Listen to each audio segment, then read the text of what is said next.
So for this question, we have Sasha traveling to work and a 20% chance that she is delayed due to traffic. We're considering each day independent of the others, and so there's a three-part question here. The first part says, for the next 21 days, what's the probability she will experience a delay due to traffic on at least 3 of these days? So what we're looking for here is the probability that the number of days she is delayed is greater than or equal to 3. Now what we've got is a binomial distribution, and it's binomial because we have a binary, a success or a failure. She's either delayed or not. We have independence of each of the observations. Each day is independent. We have a fixed number of observations. N is 21, and we have a set probability of success. So N was 21, P is 0.2, and this is binomial. Now, since I've stated that, and I've got my equation, I know my equation, the binomial function, likes to look at less than or equal to. So really what I want is this. And since it's a long answer question, I need to show the numbers with the formulas, the formula with the numbers plugged into it. So this is really, what I'm going to use on my calculator is 1 minus the binom CDF, the CDF right there, of NPX.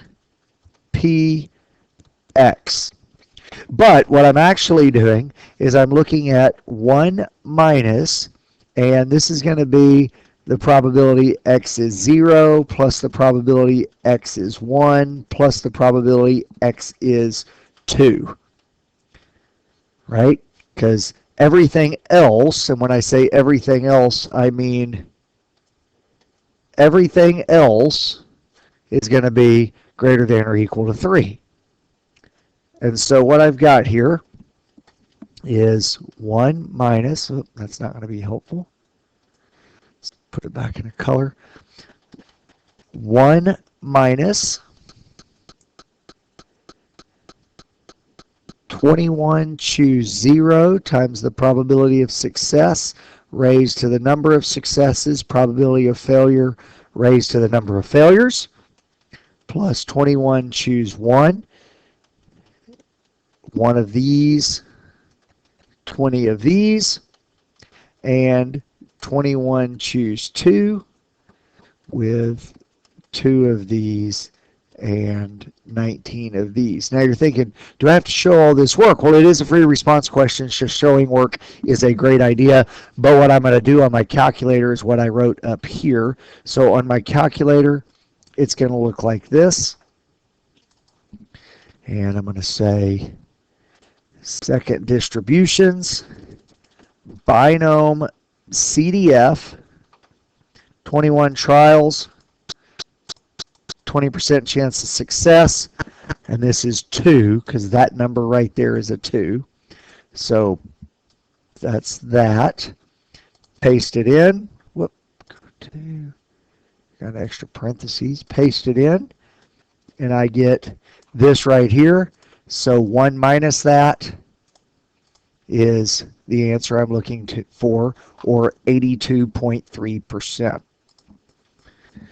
Now, I don't necessarily want to go through how to grade all of these, but I do think it's advantageous for you to see how they're grading it. And so let me scoot forward to that. So here's the answer, just as I wrote it out. And it's going to be essentially correct if you've clearly identified a binomial distribution by setting your parameters. You've indicated the correct boundary value and the direction of the event. And what they mean right there is that this is a 3, and I've got greater than or equal to 3. Possibly, if you've written it out this way, that you have less than or equal to 2 could be included in that, and you get the right answer. So a huge idea here. In order to get an essentially correct, you cannot simply write 0.8213. That won't work. That'll probably give you an incorrect because you need at least 2 of these to get a P. So we want all 3 of these things to get that essentially correct. Now in part 2, it says, what's the probability Sasha's first delay in traffic occurs after the 5th day? So this is not a binomial problem.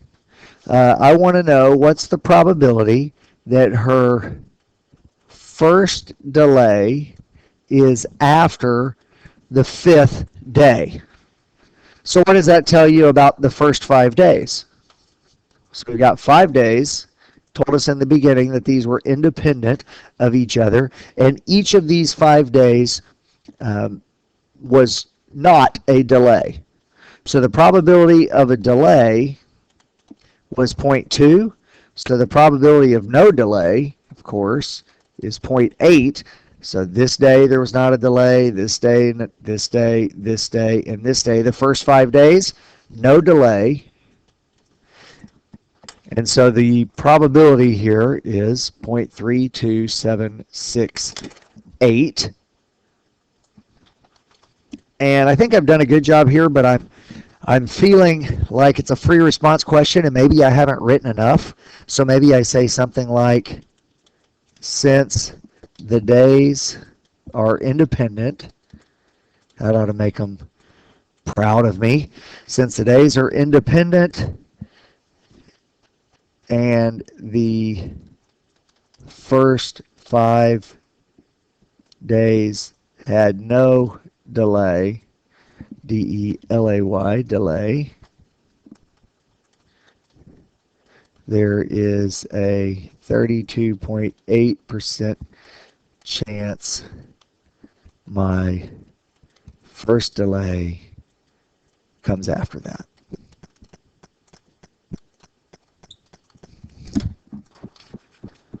And so again, let's look at the rubric for how to work that. So for part B, it says, here's the answer, and the rubric says essentially correct if we've done 2 things. We got the right answer and we have a good justification. I think part of that justification will probably require context, so always remember to put your answer in context. And finally, part C says consider a random sample of 21 days that Sasha will travel to work. For the proportion of those days she will experience a delay, is the sampling distribution of the sample proportion approximately normal? Justify your answer. So when I think about an approximately normal sampling distribution, I need one of 2 things. I either need to start out with a normal distribution, or I need to have a large enough sample size so that I can mash my sampling distribution into an approximately normal one.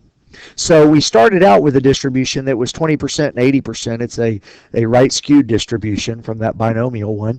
And I want to know, have I looked at a large enough sample to push it into an approximately normal sample?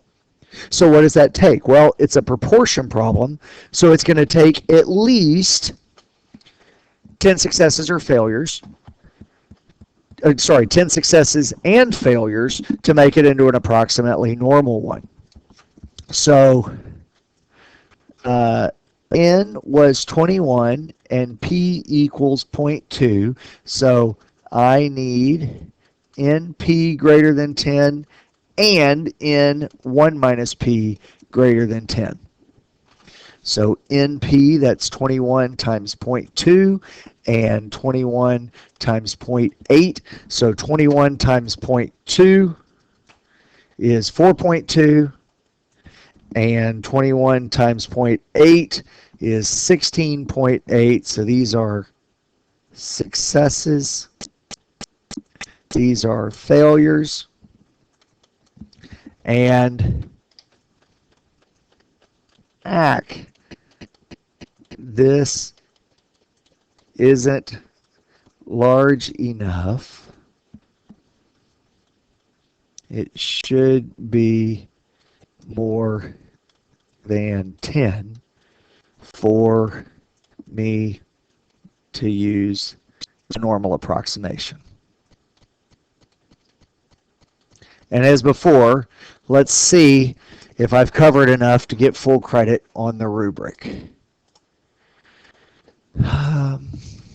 essentially correct. If I calculate NP, it's 4.2. I did that. Indicates NP is less than 10 or less than 5. You'll recall that we said this is a rule of thumb. So some instructors or books may use 5, some use 10. Really, the idea is we want it to be big. And since it wasn't big enough, we conclude the condition is not met.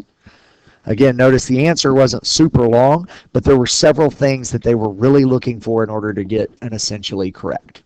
And that's how you'd work question 3, Sasha's commute to work.